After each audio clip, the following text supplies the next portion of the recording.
ಕೆಲವಾಗೆ ಪಾದ ಪಾರೆ ಉಗೆಲನ ಸೂರುಜ ಮಲೆ ಝಾಕೆ ಜೂಕೆ ಕೆಲವಾಗೆ ಪಾದ ಪಾರೆ ಉಗೆಲನ ಸೂರುಜ ಮಲೆ ಝಾಕೆ ಜೂಕೆ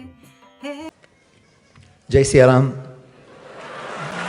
दुनिया भर में छठ पूजा की बढ़ती धूम देखकर आप भी रह जाएंगे हैरान। दुबई के शेखों ने भी इस बार छठ पूजा को मनाने की घोषणा कर दी है और मुस्लिम समुदाय के लोग भी इस पर्व में शामिल हो रहे हैं। हमारे हिंदू धर्म के होली और दिवाली जैसे बड़े त्योहारों को तो आपने पूरी दुनिया में धूमधाम से मनाते देखा होगा, लेकिन जब बात छठ पूजा की आती है तो यह जानकर हैरानी होती है कि अब केवल भारत ही नहीं बल्कि पूरी दुनिया में लोग इस पूजा को लेकर बेहद उत्साहित हैं। भारत के कुछ हिस्सों में जहां अभी भी कई लोगों को छठ पूजा का वास्तविक महत्व नहीं पता, वहीं अमेरिका से लेकर दुबई तक लोग छठ माता की पूजा में दिल से हिस्सा ले रहे हैं। आखिर यह कैसे संभव हुआ, इस वीडियो में हम आपको इसके पीछे की पूरी कहानी बताएंगे। वीडियो में आगे बढ़ने से पहले अगर आप भी एक सच्चे हिंदू हैं तो हमारे चैनल को सब्सक्राइब करें और बेल आइकन को ऑन एल पर सेट करें ताकि कोई भी नया वीडियो आपसे छूट न जाए। तो जुड़े रहें हमारे साथ और जाने दुनिया में छठ पूजा का विस्तार और उसके प्रति लोगों का प्रेम। दोस्तों, जो दृश्य आप देख रहे हैं वो भारत का नहीं बल्कि दुबई का है। दुबई के मशहूर बीच पर हजारों लोग एकत्र होकर छठ पूजा मना रहे हैं। यहाँ लोग सूर्य देवता की आराधना कर छठी माता की पूजा कर रहे हैं। वैसे देखा जाए तो यह नजारा थोड़ा अविश्वसनीय सा लगता है, क्योंकि दुबई जैसे शहर में कड़े नियम कायदे हैं और यहाँ के शेखों का प्रभाव साफ दिखाई देता है। फिर भी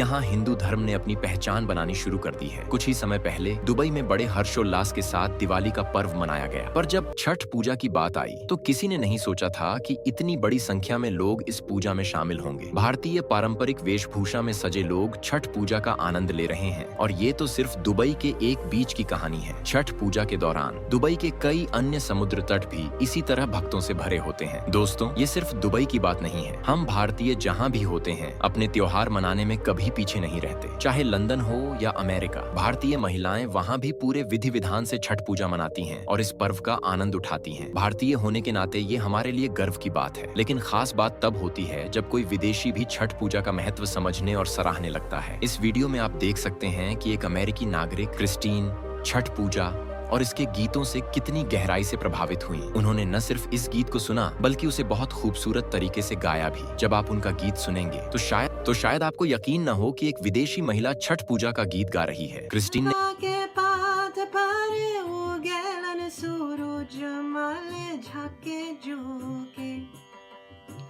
ಕೆಲವಾಗೆ ಪಾದ ಪಾರೆ ಉಗೆಲನ ಸೂರುಜ ಮಲೆ ಝಾಕೆ ಜೂಕೆ हे करलू छठ भरतिया से झाके झूके हे तो से पूछी भरतिया है भरतिया से क्या करा लागी।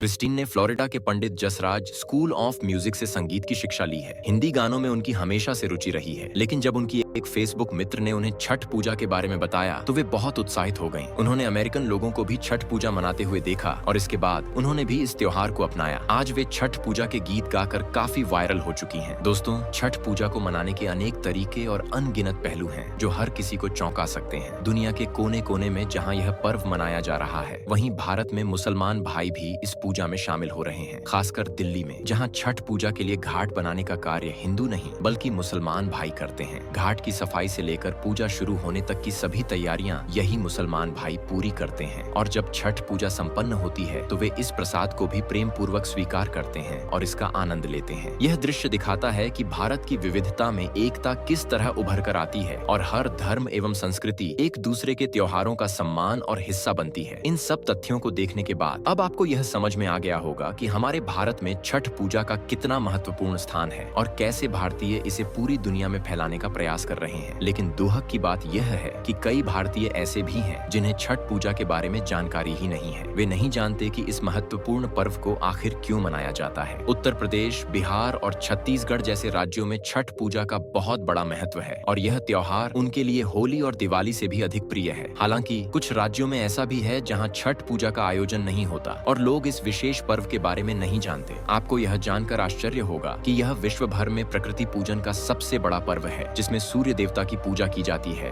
और उन्हें धन्यवाद अर्पित किया जाता है। दोस्तों, सूर्य हमसे 150 मिलियन किलोमीटर की दूरी पर होते हुए भी हमारी जिंदगी को रोशनी और ऊर्जा प्रदान करता है। जब विज्ञान को फोटोसिंथेसिस का ज्ञान नहीं था, हमारे पूर्वज तब से समझते थे कि इस ब्रह्मांड में जितनी भी ऊर्जा है उसका स्रोत सूर्य ही है। पेड़ पौधे, अनाज और फल से लेकर हमारी हर प्रकार की फसल तक हर चीज सूर्य की देन है। सूर्य ही वह शक्ति है जिसने इस पूरे ब्रह्मांड को संतुलन में रखा है। अगर सूर्य की गर्मी ना होती तो ना बादल होते, न समुद्र और ना ही हवा होती। पृथ्वी बर्फ के एक ठंडे निर्जीव गोले के रूप में होती और हम इंसान भी कभी अस्तित्व में नहीं आ पाते। सूर्य की ऊर्जा ने ही इस दुनिया को जीवंत रखा है और उसी के कारण हम यहाँ पर जीवन जी रहे हैं। इसलिए सूर्य देवता को धन्यवाद देना तो बनता है। अब कई लोगों के मन में सवाल आता है कि छठ पूजा में छठ मैया कौन है और उनकी पूजा क्यों की जाती है। कार्तिक माह के शुक्ल पक्ष की चतुर्थी तिथि से नहाए खाए के साथ छठ महापर्व की शुरुआत होती है। मान्यताओं के अनुसार छठ माता ब्रह्मा जी की मानस पुत्री मानी जाती हैं और उनकी पूजा से संतान की प्राप्ति होती है तथा परिवार में सुख शांति बनी रहती है। छठ माता को सूर्य देव की बहन भी कहा जाता है। रामायण काल से ही छठ पूजा का महत्व रहा है। कहते हैं कि भगवान राम जब रावण का वध कर अयोध्या लौटे थे तो उन्होंने माता सीता के साथ इस पूजा का अनुष्ठान किया था और सूर्य देव की आराधना की थी। महाभारत काल में द्रौपदी ने भी पांडवों के स्वास्थ्य और सुख समृद्धि के लिए छठ व्रत रखा, जिसके परिणाम स्वरूप पांडवों को उनका खोया हुआ राज्य पुनः प्राप्त हो सका। महादानी कर्ण, जो सूर्य के पुत्र थे, हर सुबह नदी में स्नान कर सूर्य देव को अर्घ्य अर्पित करते थे। इस प्रकार छठ पूजा में सूर्य और छठ माता की पूजा कर हम इस अनमोल ऊर्जा और शक्ति के प्रति अपनी आस्था और धन्यवाद व्यक्त करते हैं। दोस्तों, छठ पूजा का पर्व 4 दिनों तक चलता है और इसकी शुरुआत नहाए खाए से होती है। यह पर्व संतानों की प्राप्ति और सुख समृद्धि की कामना पूरी करने के लिए मनाया जाता है। खास बात यह है कि इस पूजा का व्रत बहुत कठिन माना जाता है, जिसे हर कोई नहीं कर सकता। इसीलिए मुख्यतः महिलाएं ही इस व्रत को करती हैं, लेकिन कुछ पुरुष भी पूरी श्रद्धा और विधि विधान के साथ इसे निभाते हैं। छठ पूजा के पहले दिन को नहाए खाए कहा जाता है। इस दिन सबसे पहले घर की सफाई कर उसे पवित्र किया जाता है। इसके बाद व्रत करने वाली महिलाएं स्नान कर शुद्ध और सात्विक भोजन ग्रहण करके व्रत की शुरुआत करती हैं। इस दिन चने की दाल, लौकी की सब्जी और रोटी बनाई जाती है। सबसे पहले व्रत करने वाली महिलाएं यह भोजन ग्रहण करती हैं और उसके बाद ही घर के अन्य सदस्य भोजन करते हैं। दूसरा दिन खरना कहलाता है। इस दिन व्रतधारी पूरा दिन बिना कुछ खाए पिए उपवास रखते हैं। शाम के समय गुड़ की खीर प्रसाद के रूप में बनाई जाती है, जिसे पूजा करने के बाद व्रतधारी ग्रहण करते हैं। उसी रात छठ मैया के लिए गेहूं के आटे और घी से चाशनी में बनी मिठाइयां प्रसाद के रूप में तैयार की जाती है। तीसरे दिन को संध्या अर्घ्य कहा जाता है और यह छठ पूजा का मुख्य दिन होता है। इस दिन लोग निर्जला व्रत रखते हैं और शाम को नदी या तालाब के किनारे इकट्ठा होकर डूबते सूरज को अर्घ्य अर्पित करते हैं। अर्घ्य देने के दौरान एक पुरुष बांस की टोकरी लेकर आगे चलता है, जिसमें पूजा की सभी सामग्री, फल और प्रसाद होते हैं। अंतिम दिन उगते सूरज को अर्घ्य दिया जाता है। व्रतधारी अपने पूरे परिवार के साथ एक बार फिर नदी या तालाब के पास इकट्ठा होते हैं और उगते हुए सूरज की पूजा करते हैं। इस दौरान छठ मैया के गीत गाए जाते हैं और अंत में व्रतधारी प्रसाद व कच्चे दूध का शरबत पीकर अपना व्रत तोड़ते हैं। इस तरह 4 दिनों की पूजा और कठिन व्रत की समाप्ति होती है। दोस्तों, ये एक बहुत ही खास पर्व है जिसका व्रत निभाना काफी कठिन होता है। छठी मैया इस पूजा में किसी भी तरह की गंदगी बर्दाश्त नहीं करती, इसलिए सिर्फ गिने चुने लोग ही इस व्रत को पूरे नियम और सच्ची श्रद्धा से निभा पाते हैं। तो दोस्तों, ये है छठ पूजा की पूरी कहानी। आपके विचार क्या हैं? क्या आपके यहाँ भी छठ पूजा मनाई जाती है? अपना जवाब हमें कमेंट में जरूर दें और इसी तरह की वीडियो देखने के लिए चैनल को लाइक, शेयर और सब्सक्राइब करना न भूलें। धन्यवाद।